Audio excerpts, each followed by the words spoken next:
Well, God is the Lord of my life, and through that, just reading through His Word, it not only tells me that, but He has, He's graciously died for me, and He's graciously saved me. Actually, before I came to Mac, for a year I lived in Sicily, and I worked for a family, and unfortunately, it really didn't work out all that well. They abused me when I was there, and each month, they would, well, just each day, they would tell me, horrendous things about me, and how worthless I was, and how awful of a human being I was, and how I could never do anything right. And it was extraordinarily difficult to hear those words, as one can imagine.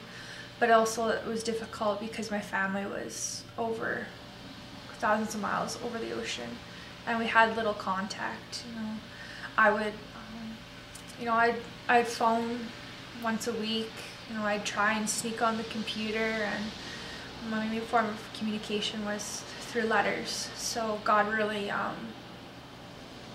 really my only source of strength. He was the only thing that kept me going, kept me getting up in the morning. And it was interesting because, it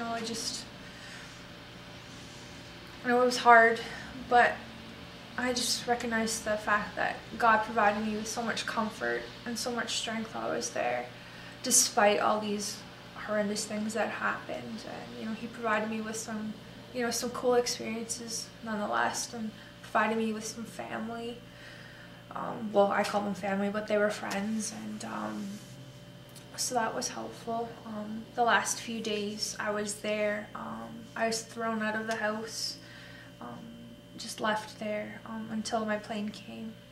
And it was interesting to see that God made paths for me. He led me to have a place to stay, and to say goodbye to the other servants that I worked with. And it was pretty beautiful when the one servant, his name was Miguel, he was a gardener, he said in Italian, he said, "Siamo famiglie," which means, we are family.